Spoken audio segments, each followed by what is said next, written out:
Covid വീണ്ടും വരുന്നു എന്ന വാർത്ത ആശങ്ക സൃഷ്ടിച്ചിരിക്കുകയാണ്. JN1 വേരിയന്റ് അപകടകാരി അല്ലെങ്കിലും ആയിരക്കണക്കിന് ആളുകളെ ഒറ്റയടിക്ക് കോവിഡ് കിടക്കയിൽ കിടത്താൻ പ്രാപ്തമാണെന്നാണ് ആരോഗ്യവകുപ്പിന്റെ നിരീക്ഷണം. ഇതിന്റെ അടിസ്ഥാനത്തിൽ രാജ്യം നിയന്ത്രണങ്ങളിലേക്ക് പോകുന്നതിന്റെ സൂചനകളാണ് വിവിധ സംസ്ഥാനങ്ങളിൽ നിന്നും വന്നുകൊണ്ടിരിക്കുന്നത്. ഈ ആഴ്ച കൂടുതൽ കേസുകൾ റിപ്പോർട്ട് ചെയ്ത സാഹചര്യത്തിലാണിത്. കേരളത്തിൽ JN1 വേരിയന്റ് മൂലമുള്ള കേസുകളുടെ എണ്ണം കൂടിയതിന്റെ അടിസ്ഥാനത്തിൽ കർണാടക 60 വയസ്സിന് മുകളിലുള്ളവർ വീടിന് പുറത്തിറങ്ങുമ്പോൾ മാസ്ക് നിർബന്ധമാക്കി. കേരളമാണ് ഇക്കുറിയും കോവിഡ് കാര്യത്തിൽ കൂടുതൽ ആശങ്കയുള്ള സംസ്ഥാനമെന്നാണ് കേന്ദ്ര ആരോഗ്യ മന്ത്രാലയത്തിന്റെ വിലയിരുത്തൽ.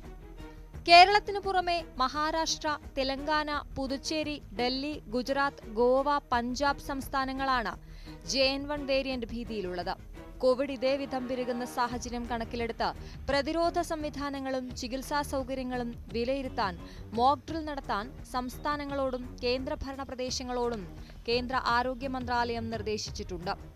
കോവിഡ് പ്രതിരോധം സംബന്ധിച്ച് കൃത്യമായ ബോധവൽക്കരണം ആരംഭിക്കാനും നിർദ്ദേശിച്ചു.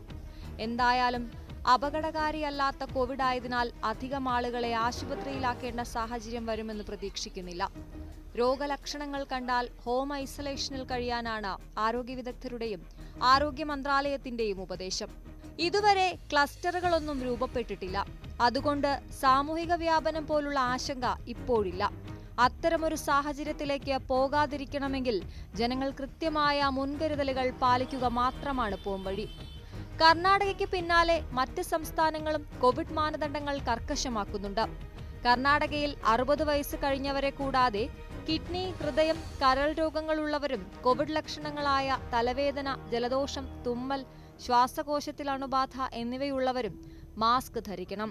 ഇപ്പോൾ പടരുന്ന JN1 ആശങ്ക സൃഷ്ടിക്കുന്നതിന്റെ പ്രധാന കാരണം രാജ്യത്ത് ശൈത്യകാലം തുടങ്ങിയെന്നതാണ്. ശൈത്യകാലത്ത് വൈറസ് വ്യാപനം കൂടുതലാകും. കഴിഞ്ഞ കോവിഡ് കാലത്തും ഇത് സംഭവിച്ചതാണ്. ഇപ്പോൾ അമേരിക്കയിലും മറ്റും കോവിഡ് വ്യാപിക്കുന്നതിന് ഒരു കാരണമായി കരുതുന്നതും ശൈത്യകാലമായി എന്നത് തന്നെ.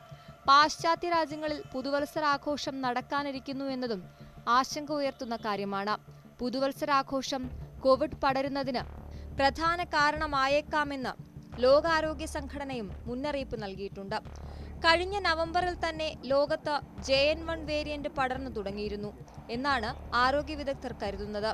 ഈ സമയത്ത് രാജ്യത്ത് നിരവധി പേർ ന്യൂമോണിയയും ശ്വാസകോശ രോഗങ്ങളുമായി ചികിത്സ തേടിയിട്ടുണ്ട്.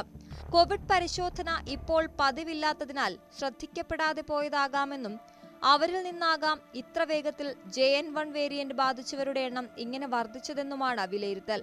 ഗുരുതരമായ ആരോഗ്യ പ്രശ്നങ്ങളില്ലാതെ പോയതിനാൽ രോഗബാധിതരും ഇത് ഗൗരവത്തിലെടുത്തു കാണില്ല. എന്തായാലും മുൻപുണ്ടായതുപോലെ ഒരു കോവിഡ് വേവ് ഉണ്ടാകില്ലെന്നാണ് ഭൂരിഭാഗം ഡോക്ടർമാരും നിരീക്ഷിക്കുന്നത്. കൂടുതൽ പേരും കോവിഡ് വാക്സിൻ എടുത്തിട്ടുള്ളതും രോഗതീവ്രത വർദ്ധിക്കാത്തതിന് വലിയൊരു പരിധിവരെ കാരണമാണ്. ഇപ്പോഴത്തെ കോവിഡ് വ്യാപനത്തിന് ഇടയിൽ ഗുരുതരമായ സാഹചര്യങ്ങൾ ഉണ്ടാകുന്ന മറ്റ് വേരിയന്റുകൾ റിപ്പോർട്ട് ചെയ്യുന്നുണ്ടോ എന്ന് പ്രത്യേകം പരിശോധിക്കാൻ വൈറോളജി ലാബുകൾക്കും ആശുപത്രികൾക്കും കേന്ദ്ര ആരോഗ്യ മന്ത്രാലയം നിർദ്ദേശം നൽകിയിട്ടുണ്ട്.